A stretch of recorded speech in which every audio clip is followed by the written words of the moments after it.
pie a abrir sus Biblias a Juan capítulo 2. Y quisiera leer el versículo 11. Juan 2:11 dice la Biblia: este principio de señales hizo Jesús en Caná de Galilea y manifestó su gloria, y sus discípulos creyeron en él. Hace unas semanas comencé a hablar sobre Cristo y los evangelios, y vamos a estar trazando la vida de Jesús cronológicamente, y vamos a estar viendo acontecimientos de su vida y también enseñanzas para conocer mejor a Jesús. Y quisiera que hoy en día habláramos sobre el primer milagro de Caná que Jesús hizo, el milagro que hizo en Caná, el primer milagro que él hizo, y vamos a aprender cuál fue el propósito de este milagro.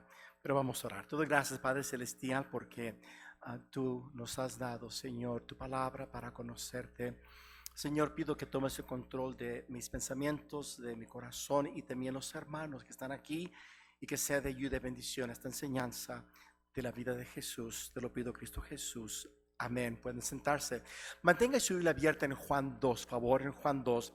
Vayamos a Lucas 4, por favor, Lucas, el capítulo 4. Lucas, capítulo 4. Recuerden que la semana pasada hablamos de la tentación de Jesús y cómo él fue tentado y cómo Jesús no creyó la mentira del diablo, no argumentó con el diablo. Jesús se sometió a la autoridad de la palabra de Dios. Jesús usó la palabra de Dios y él pudo vencer al diablo y resistir la tentación, dejándonos ejemplo para seguir sus pisadas. Después que Jesús, hermanos,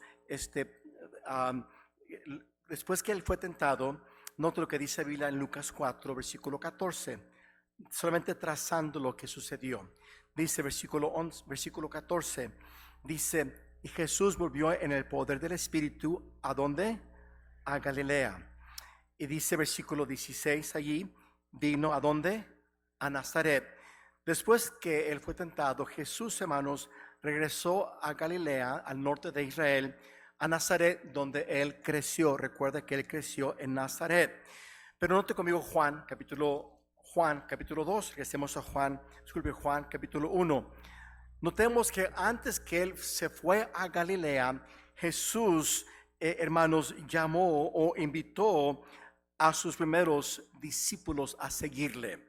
Allí en Juan, en el capítulo 1, por favor, si podemos ir a Juan 1. O sea, Jesús fue tentado y de ahí después se fue a Galilea. Pero antes de irse a Galilea, Jesús escogió a algunos de sus discípulos. Y quiero que lo veamos. Mire conmigo Juan 1, versículo 35. Juan 1, 35. Dice la Biblia ahí, hermanos, el siguiente día otra vez estaba Juan y sus dos discípulos mirando a Jesús que andaba por allí. Dijo: he aquí el Cordero de Dios. Juan el Bautista ya lo había bautizado. Le oyeron hablar los dos discípulos y siguieron a Jesús. Y oyéndose Jesús y viendo que les seguían, les dijo: ¿qué buscáis? Ellos le dijeron: Rabí, que traducido es maestro, ¿dónde moras? Les dijo: venid y ved. Fueron y vieron dónde moraba y se quedaron con él aquel día, porque era como la hora 10.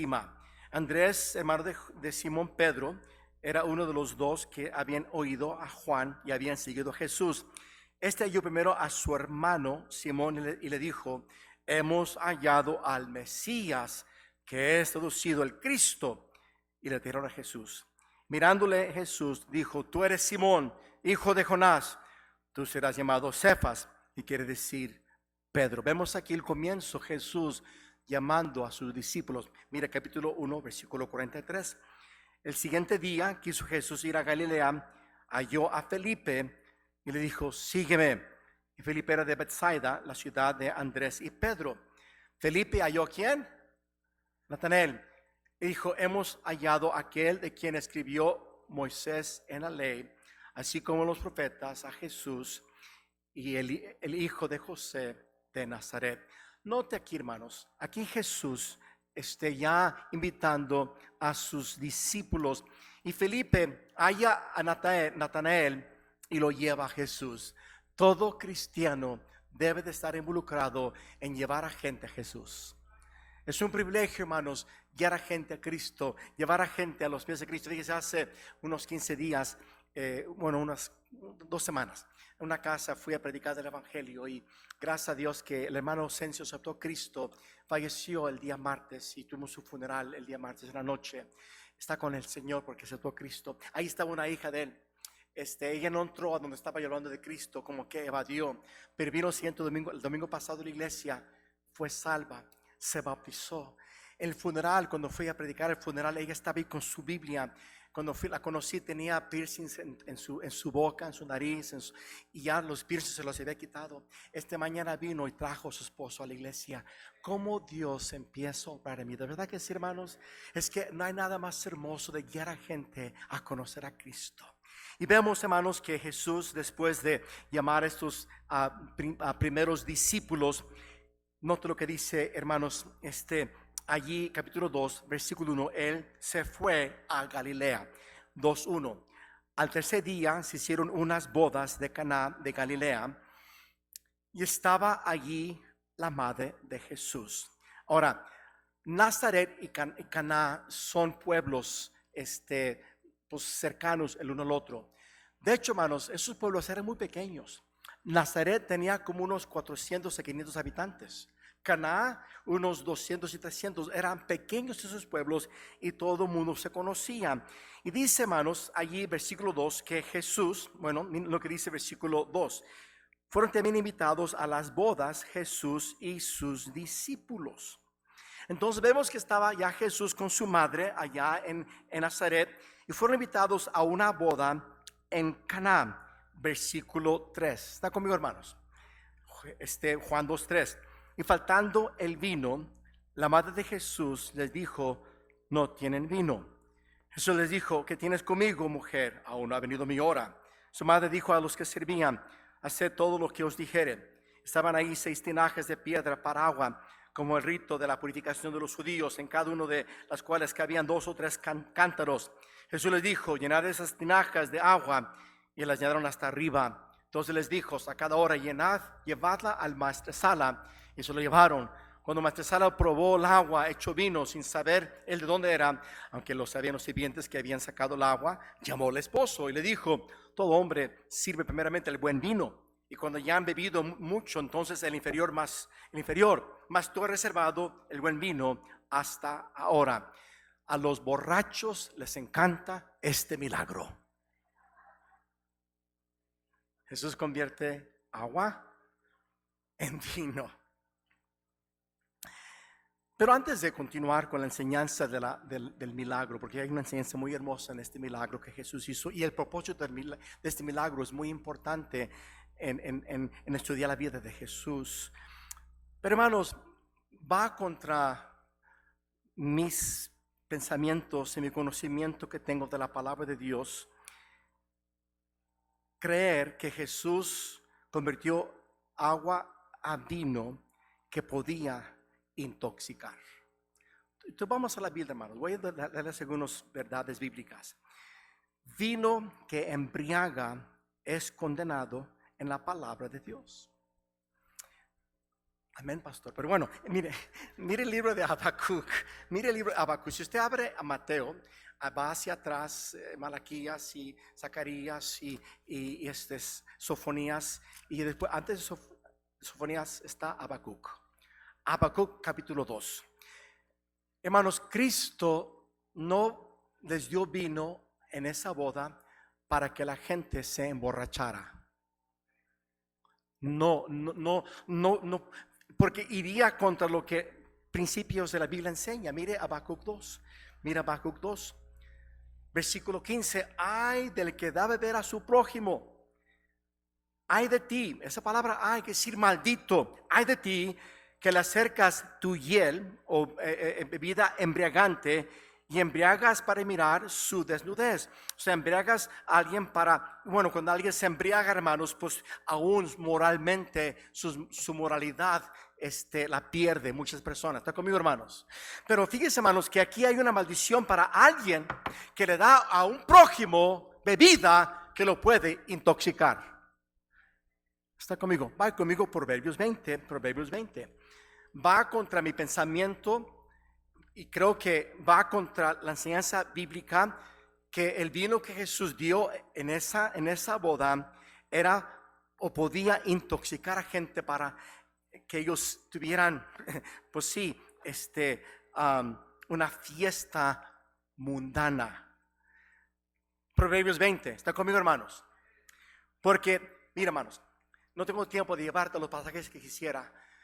Si tú estudias, y lo he hecho porque me ha interesado mucho este tema en el pasado, hice estudios, vas a la Biblia y estudias todos los lugares donde la Biblia habla de gente que se embriagó o licor, y encuentras incesto. Sí, las hijas de Lot a su papá lo embriagaron. Encuentras pecado, Noé, el hijo de Noé, que lo vio desnudo porque después que Noé se embriagó, y tantas cosas, hermanos, que sucedieron en la palabra de Dios. Gente embriagada, hermanos. El vino, el alcohol es una maldición. Sí, sí. Mire Proverbios 21, el vino es escarnecedor. Fíjese lo que dice del vino: la sidra alborotadora, cualquiera que por ellos hierra, dice, no es que. Mire adelantito, Proverbios 23, versículo 29. Hermanos, Cristo no hizo vino para que la gente siguiera en la fiesta embriagándose. Va en contra de enseñanza bíblica de lo que el vino hace a vidas. Mire Proverbios 20, favor, versículo 29. ¿Está conmigo, hermanos? Dice Proverbios 20, 29. Pero ¿para quién será el ay o maldición? ¿Para quién el dolor? ¿Para quién las rencillas? ¿Para quién las quejas? ¿Para quién las heridas en balde? ¿Para quién lo amoratado de los ojos? Para los que se detienen mucho en el vino, para los que vamos buscando la mistura. No mires al vino cuando rojea, cuando esplandece su color en la copa, se entra suavemente. Y aquí hay una advertencia de no tomar vino. Mira conmigo Números 28, déjame darte otra verdad. Números 28.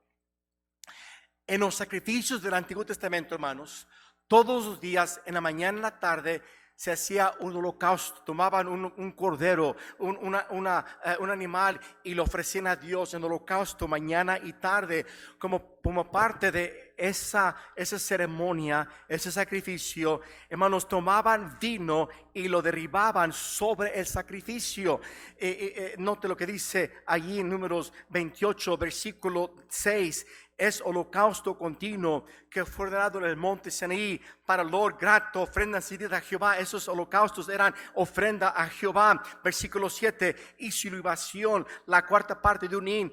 Con cada cordero derramarás libación de vino superior ante Jehová en el santuario. Tomaban vino, hermanos, y fíjense, hermanos, el uva exprimida, hermanos, es jugo, pero también se le considera vino en la palabra de Dios. Entonces vamos a ver en otro pasaje, hermanos, fíjese bien, en todos sacrificios o en fiestas judías como la Pascua o la fiesta de los panes sin levadura, todo pan que comían era sin levadura, porque la levadura representa pecado. Y hermanos, y la fermentación es corrupción y también representa pecado. Hermanos, en los sacrificios se usaba vino, pero no era vino embriagante fermentado. ¿Está conmigo, hermanos? Porque eso representa corrupción. Mire conmigo Mateo 26, Mateo 26. Jesús mismo en la cena, la última cena que él tuvo antes de fallecer, antes de morir en la cruz, hermanos, Jesús, en esa noche de Pascua, él instituyó lo que llamamos la cena del Señor, y en esa cena Jesús tomó vino y Jesús le llamó jugo de vid.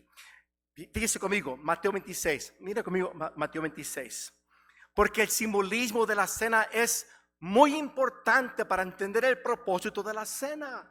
Mire Mateo 26, versículo 26. Y mientras comían, tomó Jesús el pan y bendijo y lo partió y dio a sus discípulos: y tomad, comed, esto es mi cuerpo. Mire, el pan que se usaba esa noche de Pascua era un pan sin levadura, porque la levadura representa pecado. El pan era simbólico del cuerpo de Cristo. El cuerpo de Cristo no tenía pecado. Fue tentado en todo según nuestra semejanza, pero sin pecado. Y luego Jesús, hermanos, toma el vino y lo usa para simbolizar su sangre. Mira conmigo, versículo 27. Tomando la copa y habiendo dado gracias, les dio, diciendo: bebed de ella todos, porque esta es mi sangre. Esa bebida representa su sangre. Tenemos pacto que por muchos es derramada para remisión de pecados. Representa la sangre de Cristo. Yo os digo que desde ahora no beberé más de este fruto de la vid. Fruto de la vid, sí, se le llamaba vino, pero este fruto de la vid no tenía, no estaba fermentado, no podía intoxicar. ¿Por qué, hermanos? Porque simboliza la sangre pura, divina de Jesús. Entonces, hermanos, no concuerdan con quién es Jesús, no concuerda con la enseñanza bíblica que el vino que allí Jesús dio en este milagro podía intoxicar a la gente. Quería aclarar eso, hermanos. ¿Están conmigo, hermanos? Pero vayamos ahora a Juan 2. Juan 2. Quiero que veamos el milagro. Dice ahí, hermanos, versículo 3. Y faltando el vino, la madre de Jesús dijo: no tienen vino. Nota la respuesta de Jesús. Siempre me ha causado incógnita. ¿Por qué le contestó así Jesús? ¿Qué quiere decir esta contestación? Y hasta estudiando en estas semanas pasadas, el Señor me dio luz, creo yo, para entender esta contestación tan diferente. Mire, versículo 4, Jesús dijo: ¿qué tienes conmigo, mujer? Note que no lo llamó mamá, le dijo mujer. Y le dice: ¿qué tienes conmigo, mujer? Y luego, fíjese lo que Jesús dijo: aún no ha venido mi hora. ¿Está conmigo, hermanos? Qué interesante. Aquí vemos dos cosas muy importantes. En primer lugar, hermanos, quiero que escuche, por favor. Jesús se distanció de María, su madre. Jesús se distanció de María, su madre. Jesús no dijo mamá o madre, dijo mujer, y lo dijo: ¿qué tienes conmigo? Jesús no le estaba faltando respeto a su mamá. Jesús estaba distanciando a su mamá, porque fíjense, hermanos, aquí está el porqué. Note la siguiente frase: aún no ha venido mi hora. ¿Qué hora? La hora de su muerte, la hora de su sacrificio. Fíjense, hermanos, ¿cuál fue el propósito de María como madre de Jesús? Fue dar a luz el Cristo, a Jesús. Jesús está diciendo: mira, mujer, tu propósito ya tuvo su cumplimiento. Mi propósito estoy por cumplirlo. ¿Cuál fue su propósito de Jesús? Venir a dar su vida en rescate por muchos, a morir en la cruz por nuestros pecados. Jesús dijo: mira, mujer, tu propósito ya lo cumpliste, ahora falta cumplir mi propósito. Mira conmigo Lucas capítulo 1, por favor, capítulo 1. O sea, el propósito de María, hermanos, ella lo cumplió. Ella fue madre terrenal de Cristo, pero cumplió su propósito. Por eso Jesús dijo: mujer, ¿qué tienes tú que ver conmigo? Aún no ha venido mi hora. Mujer, tu propósito ya lo cumpliste, ahora voy a cumplir mi propósito. Y Cristo, hermanos, se distanció de su madre. ¿Está conmigo, hermanos? Mire conmigo Lucas 1. Note conmigo el versículo 26. Al sexto mes, el ángel de Gabriel fue enviado por Dios a una ciudad de Galilea llamada Nazaret, una virgen esposada con un varón que se llamaba José, de la casa de David, y el nombre de la virgen era María. Y entrando el ángel en donde ella estaba, dijo: salve, muy favorecida, el Señor es contigo, bendita tú entre las mujeres. Mas ella, cuando le vio, se turbó por sus palabras y pensaba que la salutación sería esta: Entonces el ángel le dijo: María, no temas, porque has hallado gracia delante de Dios. Ahora concebirás en tu vientre y darás a luz un hijo y llamarás su nombre Jesús. Este será grande, será llamado Hijo del Altísimo. Señor Dios le dará el trono de David, su padre, y reinará sobre la casa de Jacob para siempre. Su reino no tendrá fin. Ese fue el propósito de María, favorecida, mujer bendita de Dios, madre de Jesús, el Hijo de Dios.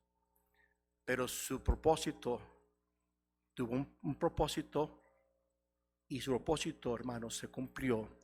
Pero el propósito de Jesucristo era más que cambiar agua en vino, era dar su vida en rescate por nosotros. Sigamos adelante, hermanos. Mire conmigo Lucas, otro pasaje, Lucas 11. Note cómo Jesús, hermanos, se distanció de su mamá, de María. Nunca le faltó respeto, no dejó de amarla, no dejó de cuidar de ella. Pero hermanos, quiero que escuche, María tuvo su propósito. Ella no es madre de Dios. Fue madre terrenal del Mesías. Cumplió su propósito. ¿Está conmigo, hermanos? Mire conmigo Lucas 11. Lucas 11, note allí en el versículo 27. Lucas 11, 27 y 28. Aquí hablando de Jesús, dice más: mientras él decía estas cosas, una mujer de entre la multitud levantó la voz y le dijo: bienaventurado el vientre que te trajo y los senos que mamaste. O sea, bienaventurada tu mamá. Pero fíjese lo que Jesús dijo. No respondió en una manera que pensáramos muchos, pero mira lo que Jesús dijo. Y le dijo: antes, bienaventurados los que oyen la palabra de Dios y ¿qué? Y la guardan. Como cristianos no menospreciamos a María, hermanos. No, una mujer usada por Dios, pero terminó su obra cuando dio a luz a Jesús y lo crió. Pero ella no sigue teniendo importancia en cuanto a la fe cristiana. Mire conmigo Juan. Porque, diga, hermanos, estudiando algo de Mariología, teología católica, usan este milagro para enseñar que María es intercesora. Yo he estudiado un poquito, no mucho, hace años estudié, leí un poco sobre Mariología, y porque también creen que ella es corredentora con Cristo. ¿Sí? Es lo que le enseña la Iglesia Católica.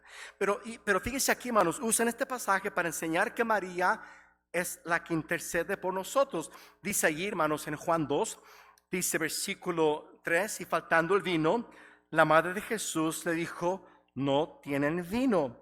Lo dice versículo 5, su madre dijo a los que les servían: haced todo lo que os dijere. Y Jesús, hermanos, sí, pidió que llenaran 6 tinajas con agua, y esa agua Jesús la convirtió en vino. Sí, Jesús accedió a la súplica de su madre y de suplir las necesidades de ahí de la boda. Pero María no es intercesora, porque en la palabra de Dios toda doctrina se tiene que confirmar con más doctrina. O sea, tiene que comprobarse bíblicamente la enseñanza o la interpretación de un pasaje. Tiene que haber más versículos que apoyan y confirman esa interpretación. Pero fíjese, hermanos, la palabra de Dios lo que dice. Mire conmigo, 1 Timoteo 2, por favor, 1 Timoteo 2. No, hermanos, María no es intercesora. Jesús es el único mediador entre Dios y los hombres. 1 Timoteo 2 dice versículo 5: porque hay un solo Dios y un solo mediador entre Dios y los hombres, Jesucristo hombre. Mire por 1 de Juan, favor, 1 de Juan, muy importante, vaya conmigo, 1 de Juan 2. Sí, hermanos, Jesús se distanció de María. Ella cumplió con su propósito, y María no es intercesora. ¿Está conmigo, hermanos? Mire 1 de Juan 2, versículo 1. 1 de Juan 2, 1. Note lo que dice la palabra de Dios: hijitos míos, Estas cosas os escribo para que no pequéis. Y si alguno hubiera pecado, ¿qué dice, hermanos? Abogado tenemos para con el Padre, a Jesucristo. ¿Qué? ¿A Jesucristo qué, hermanos? Nunca pecó. Él es el único que puede interceder por nosotros, porque Jesús nunca pecó. Además, mire versículo 2. Y Él es la propiciación o el sustituto, el que murió por nosotros, por nuestros pecados, y no solamente por los nuestros, sino también por los de todo el mundo. Él es el único, hermanos, digno de poder interceder, porque Él nunca pecó. Además, Él murió por nosotros, fue sepultado y al tercer día resucitó. Él es el Salvador, no María, Jesús. ¿Está conmigo, hermanos? O regresemos a 1 de Juan 2. 1 de Juan 2, por favor. Veamos aquí, hermanos, el propósito, hermanos, de este milagro no fue en sí proveer vino, porque ya faltaba el vino en esta boda. Aunque Jesús, hermanos, lo vemos en su ministerio terrenal, vez tras vez, viendo por las necesidades de los hombres. Tuvieron hambre, les dio de comer. Tuvieron sed, les dio de beber. Tuvieron enfermedad, los sanó. Y sí, había una necesidad en esta boda de gente conocida, sin duda. Y Jesús les proveyó el vino que necesitaban.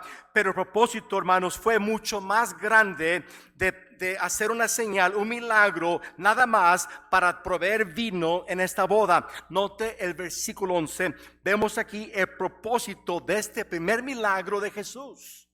Juan 2, versículo 11. Dice aquí el comentario del escritor: este principio de señales hizo Jesús en Caná de Galilea y manifestó, ¿qué dice? Su gloria. Dice, y sus discípulos creyeron en él. Este milagro fue para que vieran que Jesús, hijo de carpintero José, que creció en Nazaret, era más que un buen hombre, era más que hijo de José. Él era el Hijo de Dios. Jesús hizo este milagro para mostrar su gloria, para mostrar su poder, para mostrar: yo soy el Cristo. ¿Para qué? Para que gente creyese en él. Eso fue el propósito. Mira lo que dice allí, versículo 11 otra vez. Dice aquí, y sus discípulos creyeron ¿qué? En él. Mire Juan 20, a favor. De hecho, ese es el propósito del Evangelio de San Juan, que la gente, el mundo, crea que Jesús es el Hijo de Dios, que Él es el Mesías, que Él es el Salvador, para que puedan creer en Él. Entonces esta señal fue para que la gente creyese en Él. Dio a conocer su gloria. ¿Está conmigo, hermanos? Mire conmigo Juan 20, favor allí, hermanos, en el versículo 30. Juan 20, 30. Dice la Biblia: hizo además Jesús muchas otras señales en presencia de sus discípulos, las cuales no están escritas en este libro, pero estas cosas se han escrito para que creáis que Jesús es el Cristo, el Hijo de Dios, que es el fundamento de la fe cristiana, y para que creyendo tengáis que vida en su nombre, creyendo que Él es el Cristo, el Hijo de Dios, quien murió en la cruz del Calvario, que al tercer día resucitó, para que tengas vida eterna, para que tengas salvación. Jesús es la resurrección de la vida, y todo aquel que le cree, aunque esté muerto, vivirá. Por eso Jesús vino, por eso Jesús hizo estas señales, para que el mundo creyese que Él es el Cristo, Hijo de Dios, que vieran su gloria. ¿Están conmigo, hermanos?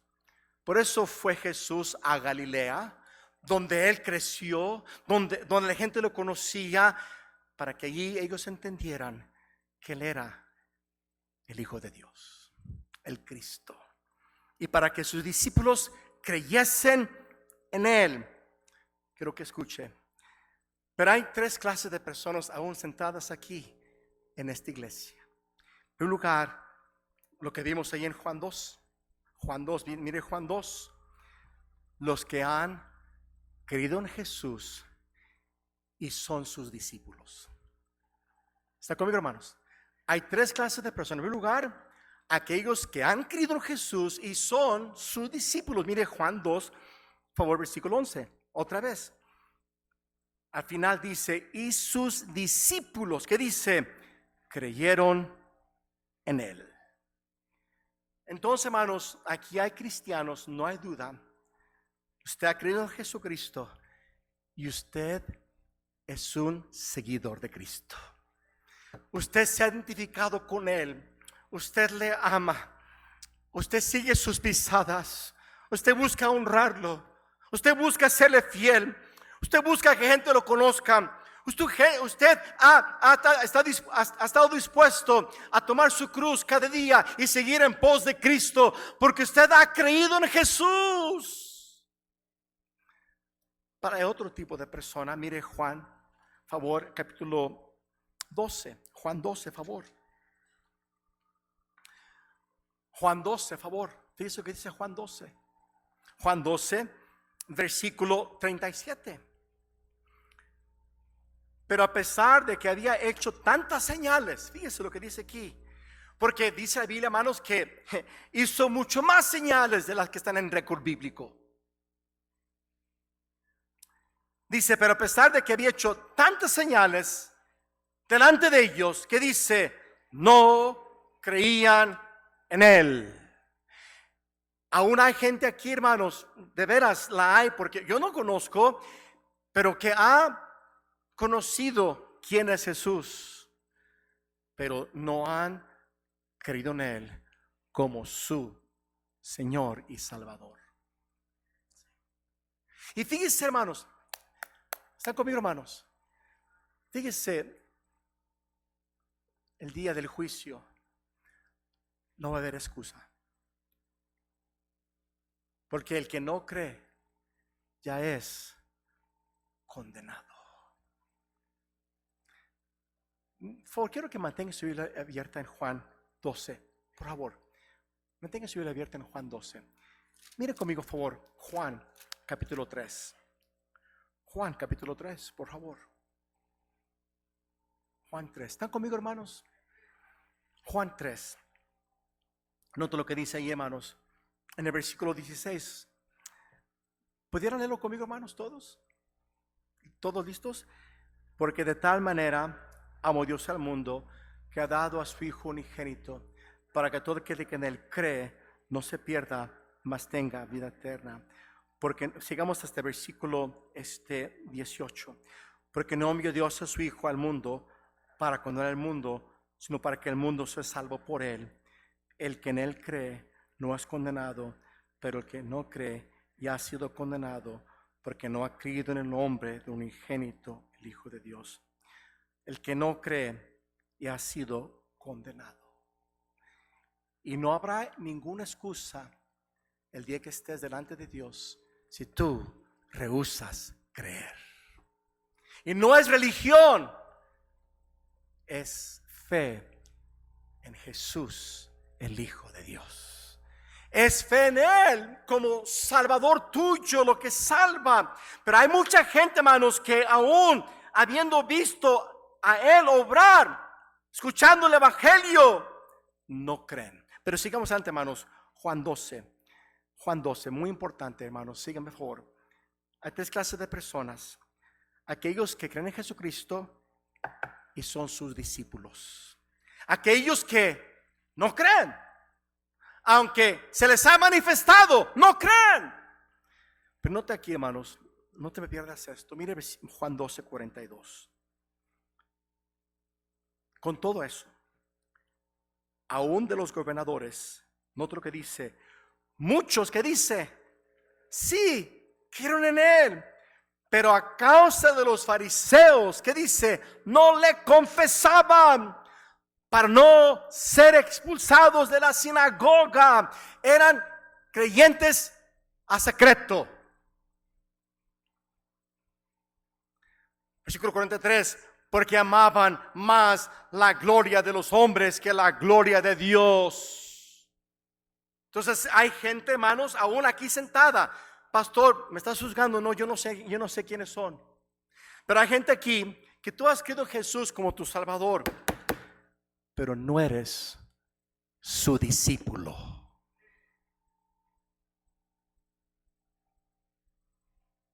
Tú no eres un fiel seguidor de Cristo. Tú no te identificas con Él. Tú no estás dispuesto a tomar tu cruz cada día, morir a ti, seguir en pos de Él. Tú no estás dispuesto a hablar de los otros. Te da vergüenza que gente sepa que eres cristiano. En las fiestas tomas bebidas alcohólicas para que gente no te diga que tienes, que tu esposa te manda.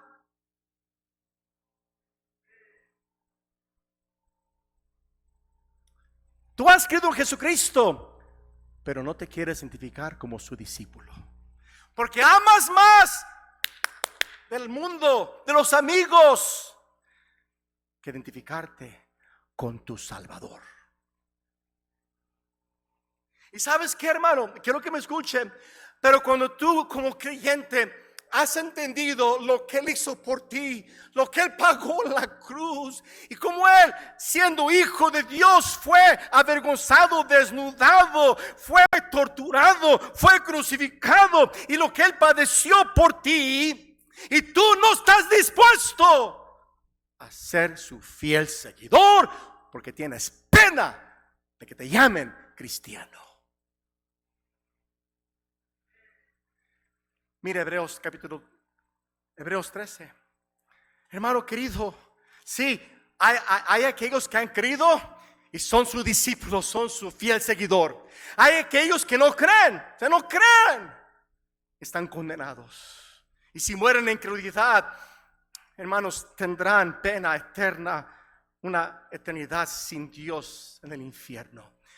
Pero hay aquellos como algunos gobernantes fariseos, sí, creyeron, Él tiene que ser el Mesías, pero por amor a los hombres, por amor de no ser identificados con Jesucristo, no lo confesaban públicamente. Les daba pena. ¿Están conmigo, hermanos? Mire Hebreos 13. Fíjese, nota lo que dice versículo 12.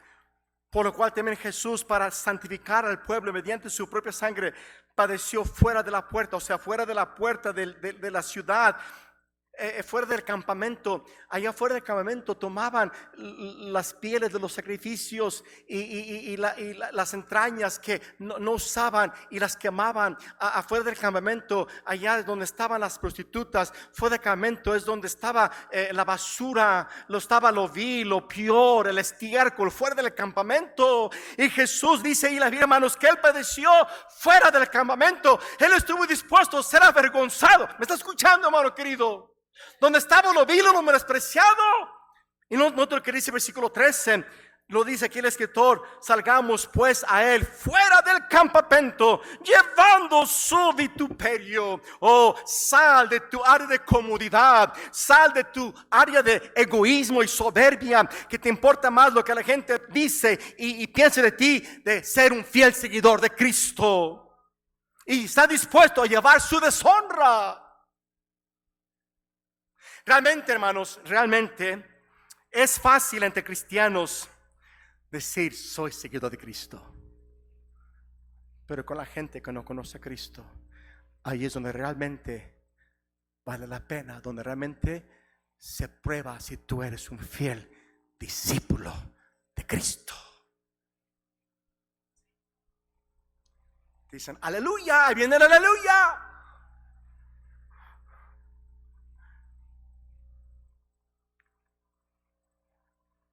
Pero si Él hizo lo que hizo por mí, ¿que no debo yo estar dispuesto a sufrir por Él? Esta mañana fui a recoger en la ruta y estaba haciendo tarde. Entonces toqué una puerta y no salieron. El carro tenía como media cuadra.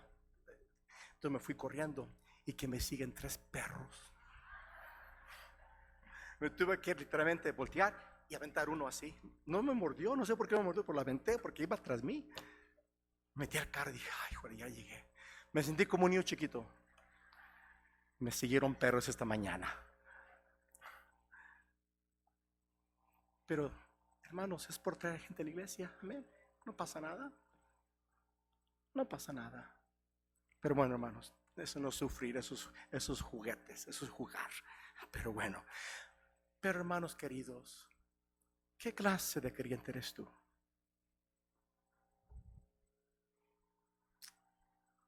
Jesús, este primer milagro donde Él creció, Él quiso que vieran su gloria para que creyesen en Él.